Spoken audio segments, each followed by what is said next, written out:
You do not strangle an empire with a handful of boats.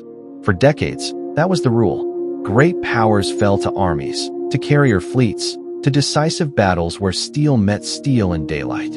Nations did not collapse because of shadows in the ocean. Submarines were scouts, raiders, annoyances. Useful, yes, but never decisive.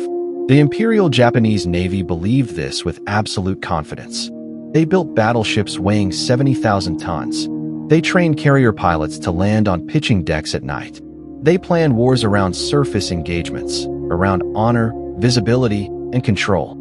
Shipping existed to support that vision, and it was assumed to be safe. Protected by destroyers, guarded by the vastness of the Pacific itself. After all, how many submarines could the United States really send? A few dozen? How much damage could they do against an empire stretched across 5,000 miles of ocean? This belief hardened into doctrine. Convoys were loose. Escorts were scarce. Anti-submarine training was minimal. Fuel tankers, troop transports, food ships. These moved as if the sea itself were neutral. It was an unbreakable rule. Until 1943. Until one American submariner, operating beneath the surface, unseen, unheard, helped prove that a single boat, properly handled, could do what entire fleets could not. And Japan would never recover from it. You are Richard Hetherington O'Kane. You are 33 years old when the war begins. A Naval Academy graduate from 1934. Quiet. Analytical. Not flashy. You are not built like a movie hero. What you have is precision and an almost unnatural calm under pressure. By 1942, you are the executive officer of USS Wahoo, serving under Commander Dudley "Mush" Morton. Together, you turn a submarine into something the Japanese have never faced before. You throw out caution that wastes opportunity. You close the range. You fire from inside 1,000 yards, sometimes inside 700. You attack escorted convoys head-on. You surface at night and charge like a destroyer, guns blazing. The results shock everyone. In a single patrol in early 1943, Wahoo sinks 11 enemy ships. Over 55,000 tons. Japanese shipping lanes that once felt safe suddenly feel hunted. But this is not luck. It is method. You obsess over torpedo angles. You time spreads to the second. You study silhouettes until you can identify a ship by the way it moves in moonlight. And you learn something the enemy does not yet understand. Japan's were machine floats. Every shell, every aircraft, every soldier on a distant island depends on fuel and food that must cross the sea. And the sea, if controlled from below, becomes a killing ground. By late 1943, you are given your own command. USS Tang. She is fast, 20 knots on the surface. Agile, armed with 24 torpedoes. And you are given orders that sound simple and are anything but. Go to the enemy's home waters. Break their shipping. You know what that means. You are not hunting warships anymore. You are hunting an economy. And once you start, there will be no applause. No victory parade. Just numbers on a board, and a growing silence in Japanese harbors. October 1944. The Formosa Strait. You are 600 miles from the nearest friendly port. You are inside the enemy's inner defense zone. Japanese radar stations up the coastline. Patrol aircraft sweep the strait daily. Destroyers crisscross shipping lanes at all hours. And yet, targets keep appearing. You are on Tang's 5th war patrol. You already hold the record for the most ships sunk in a single patrol by a U.S. submarine commander. That record is about to shatter again. Night. 23:48 hours. The radar operator speaks quietly. Multiple contacts. Bearing 090. Range 8,000 yards. You move to the periscope. Through the lens, the horizon fills with silhouettes. Cargo ships. Tankers. At least 6. Maybe more. They are running without tight escort. Just one destroyer on the flank. You do not wait. You order flank speed on the surface. The diesels roar. Wind slaps the bridge. The deck shudders beneath your boots as Tang accelerates to 20 knots, racing parallel to the convoy like a wolf pacing a herd. You calculate in your head. Closing speed, 6 knots. Intercept in 18 minutes. Firing position, inside 1,200 yards. The destroyer does not see you. At 1,500 yards, you order the dive. Ballast floods. The deck angles down. The ocean swallows the boat. Inside, the air tightens. Red lights glow. You level off at 60 feet. Standby torpedo data computer, solution coming. Range, 1,200 yards. Angle on the bow, 80 degrees. Speed, 10 knots. You fire. Tube 1, Tube 2, Tube 3. The torpedoes leave with a violent shudder. The boat rocks as compressed air explodes forward. You count. 30 seconds. 40. 50. The first explosion tears through the lead ship's engine room. A white flash. A column of flame. Steel folds inward like paper. 10 seconds later, another hit. Then another. 3 ships burn at once. Alarms scream above you. The destroyer turns hard, screws churning. Sonar pings hammer the hull. Sharp, metallic, searching. You order hard rudder. Down angle. Take her to 300 feet. The pressure builds. The hull creaks. Men stop breathing. Depth charges follow. The first detonates close, so close the lights flicker.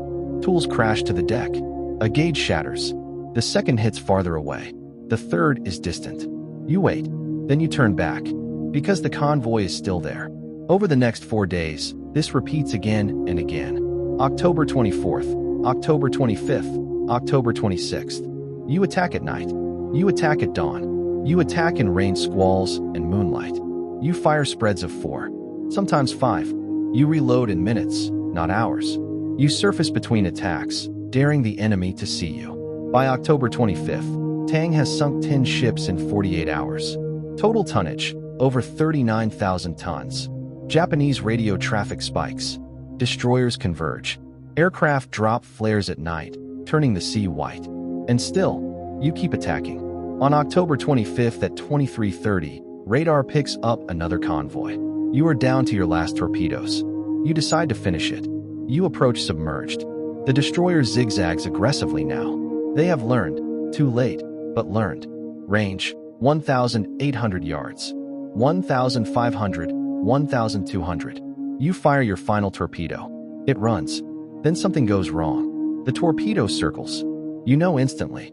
You order full reverse. Hard rudder. But the torpedo is faster than you are. You watch it through the periscope as it curves back, its wake a white scar in the water, coming straight for you. You have seconds. The torpedo strikes Tang on the stern. The explosion is catastrophic. The boat snaps downward. The lights go out. Men are thrown against bulkheads. Water floods in through ruptured compartments. The angle increases, 20 degrees. Then 30.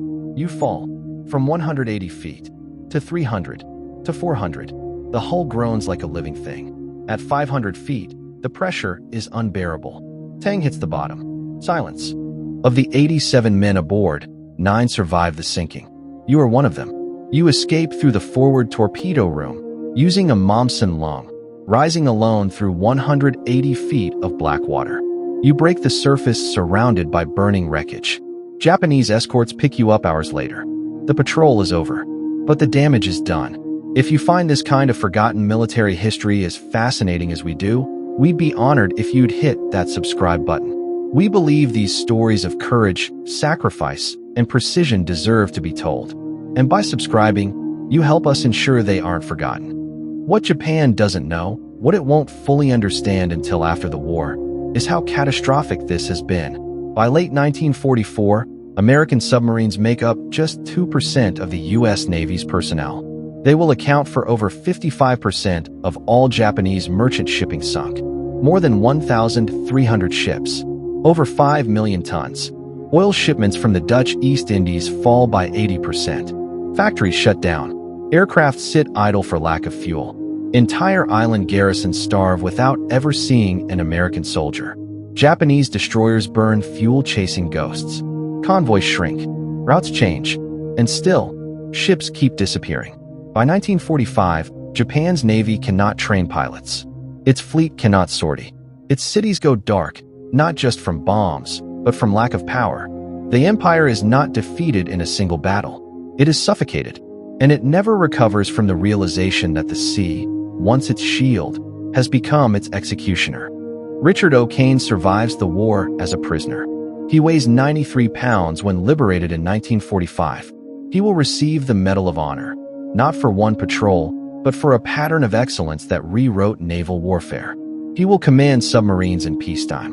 He will live to see historians finally acknowledge what submariners accomplished in silence. He dies in 1994. To this day, the American submarine campaign against Japan remains the most effective commerce destruction effort in history. Not because of numbers, but because of men like O'Kane, men who understood that wars are won not just by destroying armies, but by destroying the systems that sustain them. If this story moved you, please hit that like button. Every click tells the algorithm this piece of history is worth remembering. WWII dedicated to rescuing these forgotten stories from the archives. If you want to join us on this mission, please subscribe and turn on notifications. Where are you watching from? Drop a comment with your city or state, and tell us if someone in your family served. Thank you for ensuring that Richard O'Kane and the 87 men of USS Tang do not disappear into silence. They deserve to be remembered.